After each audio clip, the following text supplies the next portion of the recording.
Se on Tapio T. täällä taas. Terve moro, hei. Nyt lähdetään ajamaan Ralekilla. Tervetuloa kyytiin.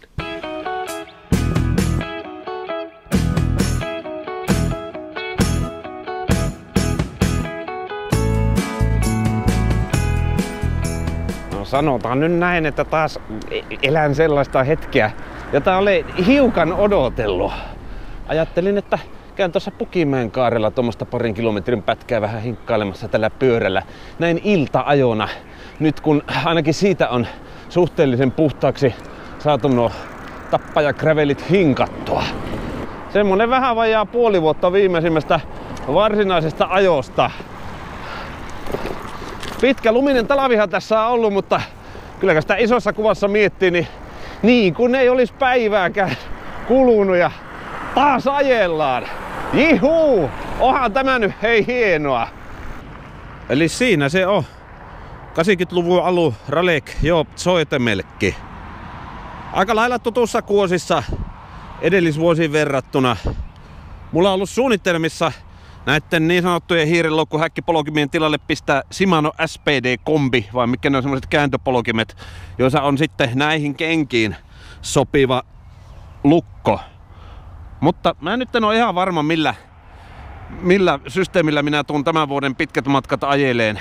Tällä hetkellä on vanhat Shimanon pyöräilykengät jalassa ja ne on itse asiassa nyt ensimmäisen kilometrin perusteella kanssa aivan jees näiden hiirenloukkujen kanssa.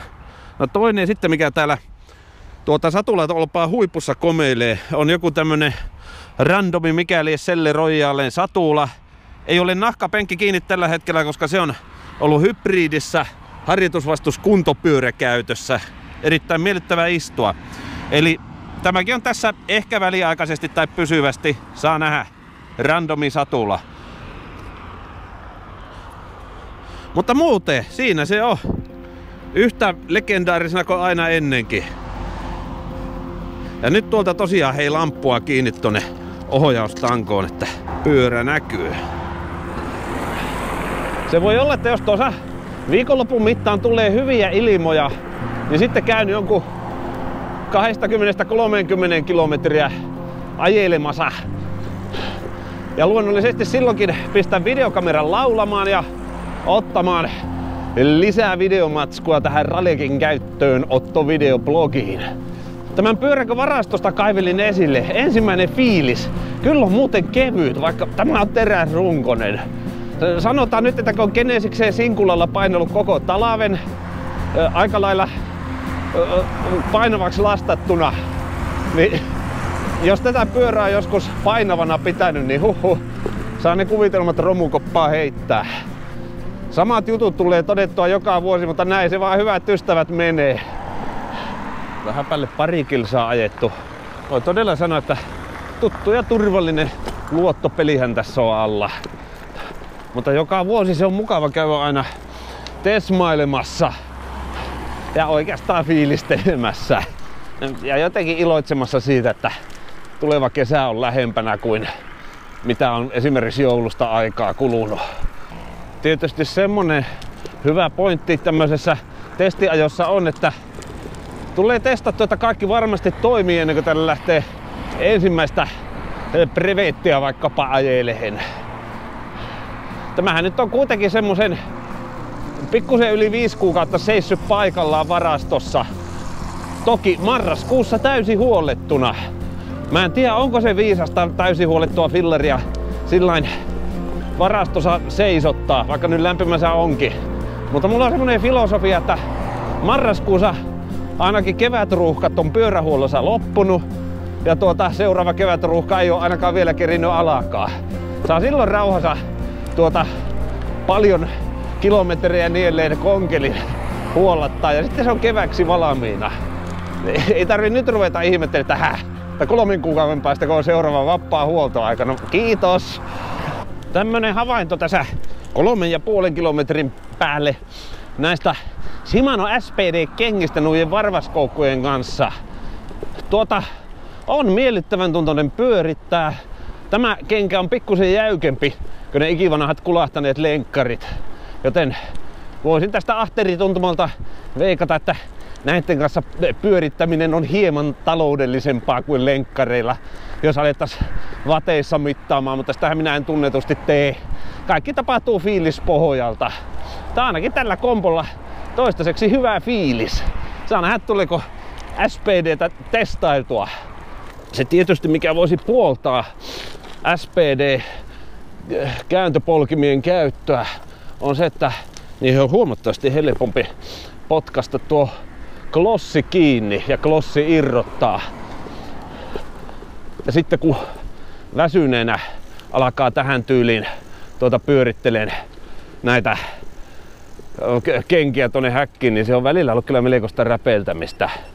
Otetaan esimerkiksi tämä tilanne, nyt kun tämä oikea jalka on sieltä häkistä pois, niin sitten se pitää tuosta, no just näin, saada sillä ovelasti pyöräytettyä ja jalkapotkastua sinne sisälle. Seuraava ajo voisi tuossa viikonloppuna tulevana sellaisena olla joku kahvilareissu johonkin tähän lähiseuvulle. Sanotaan 20–30 kilometriä. Pieni lauantai tai sunnuntai kuntopolkaisu. Mutta sitä ootellessa kiitän tämän illan tunnelmista ja pistän hetken päästä kamerat kiinni ja todellakin jatkan tämän iloisen Randonneur-elämäntyyli tapaisen videoblogi-dokumentin kuvauksen tämän retrofillarin käyttöönoton tiimoilta keväällä 2022 jostakin joskus. Sitä kun on suunnitelmat auki eikä liikaa ressaa, niin se on elämä pätkän verran kevyempää erilaisten tavoitteiden ja aikataulujen maailmassa. Mutta joo, siinäpä olisi juttua tälle illalle, niin siirrytään tästä kätevällä hyppyleikkauksella videoblogi-dokumentin seuraavaan vaiheeseen. Ja tähän tyyliin. Kuunnelkaa, ensin tulee ääni. Ja sitten siirtyy kuva. Ja heps kehikkaan, niin sitä ollaan tosielämässä hypätty pari päivää näistä tapahtumista eteenpäin.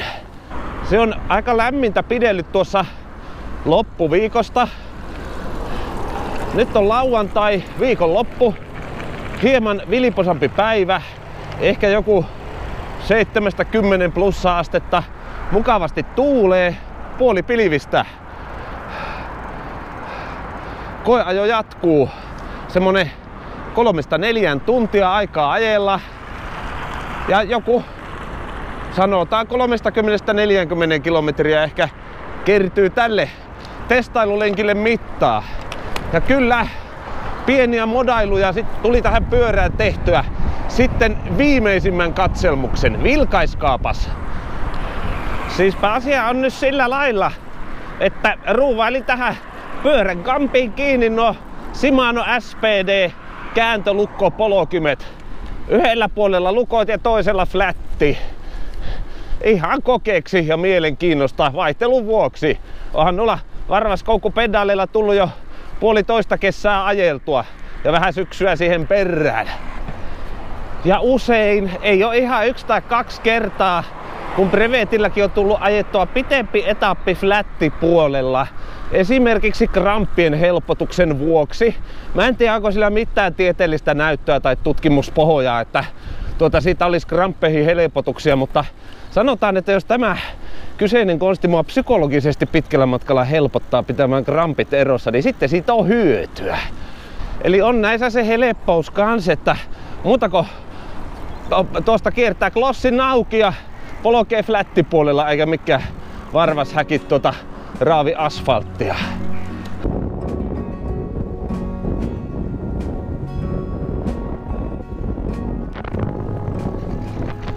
Tämä on ollut kyllä erikoinen pyöräilykevät. Suorastaan nämä sileät KLVt ja lämpimät kevätsäät ovat vähän päässeet minut yllättämään. Tuossa 1 viikko kului vähän kuin unessa, koska pian edellisen brevetin jälkeen, joka siis Kampiapenan kanssa ajeltiin, minä sairastuin.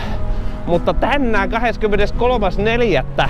olisi pitänyt ajaa tuo brevettikauen avaustapahtuma Espoo 200. Sinne osallistuneille terveisiä täältä vähän rauhallisemmalta, lyhyemmältä kuntolenkiltä.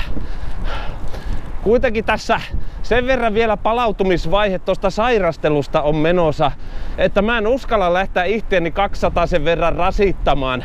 Sen ajaminen kuitenkaan ei ole itselle täysin arkipäivää, niin parempi ottaa sillä hissukseen, rauhallisesti. Mutta järjestäjä Mikolle terveisiä. Mikko on varmasti hienon tapahtuman järkännyt ja uskon, että osallistujilla on tänään hieno revettipäivä. Ja internetti väitti, että täältä on sepelit lakastu. Justiin kun pääsin sileitä kelvejä kehumaan.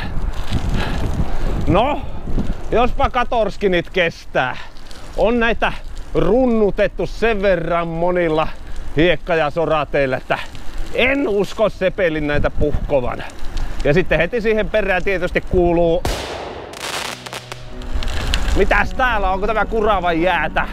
Kuraa, jee! Yeah. Raparalli. Pakollista kyklocrossi-meininkiä. Tässä on ihan tämmönen mojova, loiva nousu edessä. Onneksi olen varannut itselleni semmoista huipputason urheilujuomaa. Siinä on vettä ja appelsiinimehua ja suolaa. Justiin hoksasin, että mulla ei ole ensimmäistäkään bannaania mukana. Voi sentään. Se on nyt tämä testilenkki pärjättävä pähkinöillä ja kahvilla eväillä. Tämä on ihan hauska mäki, kun se laskee täältä niin tuolta ylhäältä päin. Jostakin syystä fysiikan lait sanoo, että se on huomattavasti kevyempi urakka niin päin. Hyvähän se on vähän ylämäkiäkin reenata. Maltillisella vauhilla. Joo, on se työlästä nousua. Hengähdään hetki. Sykkeet tasaantuu. Ehkä se on kuitenkin pääasia, että nauttii tästä touhusta. Ei niinkään se, että kun on 70% ehkä täydestä huippukunnosta tallella, niin silloin huhkisi itsensä 120% piippuun. Sykkeiden tasannuttua matka jatkukoon. Sitä aina tulee pyöräilymuistoja mieleen 20 vuoden takkaa suurin piirtein. Asuin silloin Kalajoella ja tässä oli ne kuuluisat tuubikumit tässä pyörässä. Velipoika ajeli silloin Honda Mankilla niinä vuosina. Me käytiin useampikin semmonen lenkki heittämässä, että hän ajoi Honda Mankilla edessä, sanotaan jotain maksimissaan 2.5, että minä roikuin siellä pakokaasupeesissä sitten tuubinakit alla. Miten lenkkarit jalansa polkenut silloin. Yhdellä semmoisella reissulla poikettiin kans soratielle. Se oli hirviän karkeaa mursketta, mistä se tie oli tehty. Vaan ihmeesti ne tuubinakit sen kesti. Voi vitsi, mitähän me oltais tehty, jos tuubinakit olis sillä reissulla sanonut box. Mä olisin tieten taluttanut kotiin. Tai sitten veli olisi ajanut mopolla edeltä ja sanonut isille, että menehän hakkeeseen yksi tuleva revettikuski pois sieltä mehtätien varresta. Isihän ne tuubikumityöt silloin teki, sitä hänelle kiitos, en minä olisi osannut.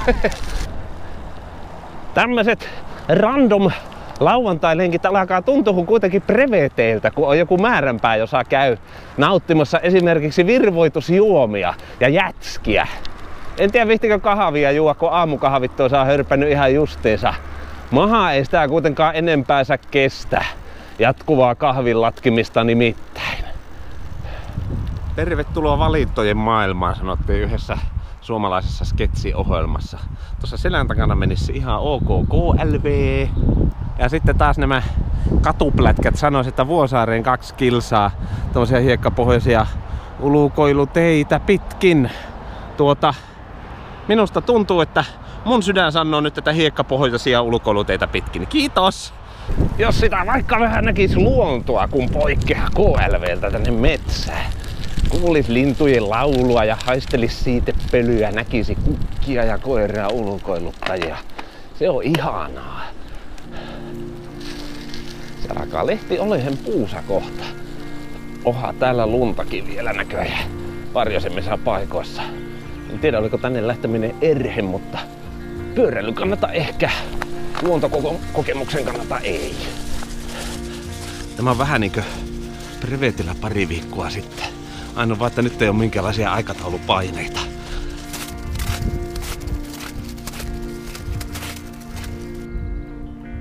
No siinä lukee, että reitti vain hiihtäjille.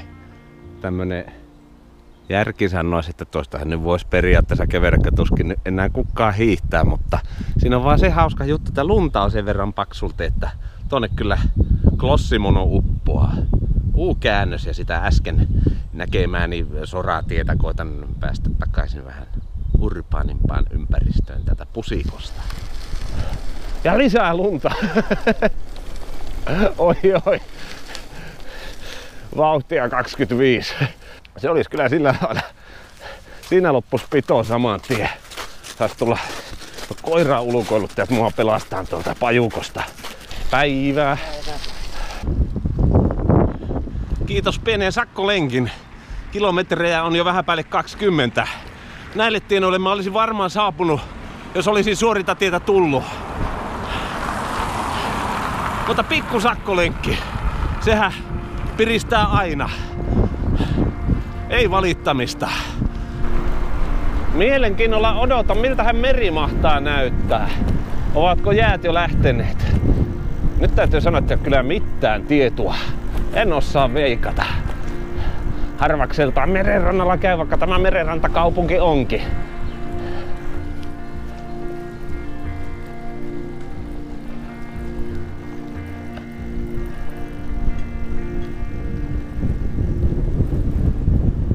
Täällä päin ei kyllä enää jäitä meressä näy. Kevät on koittanut ja kesä saa tulla.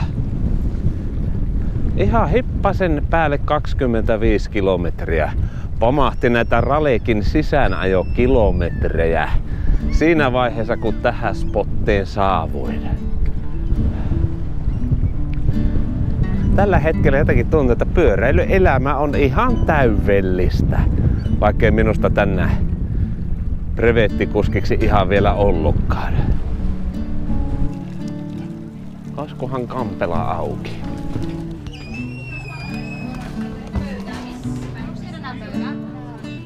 Tuli pyöräillessä niin mahdottoman kuuma, että pitää jo tämmönen kylmä alakumahooliton, niin sanottu kiikarikalja. Sitten syödä oikein hyvää pullaa, ja jotta nesteytys pelaa tuossa kotimatkaa aikana, niin mehukattia.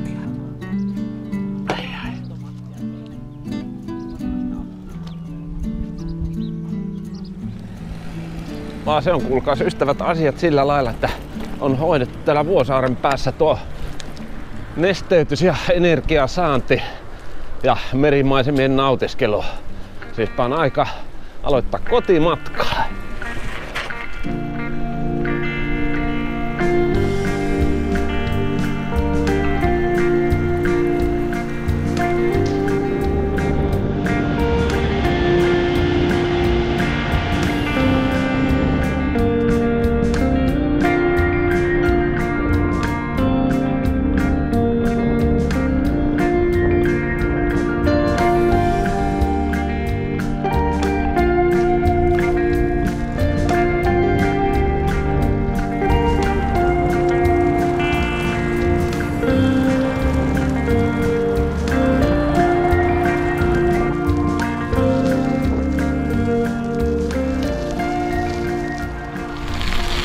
Ja se alkaa, kuulkaa hyvät ystävät, olehe sillä lailla, että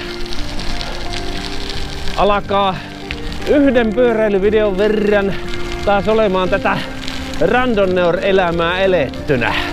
Ja on ollut ilo jakaa tätä randonneur-elämää sinulle tämän videon välityksellä. Minä kiitän sinua tämän videon kahtomisesta. Ja takkuu varmasti me nähdään taas seuraavalla kerralla jossakin joskus. Kiitos kun olit mukana. Heippa!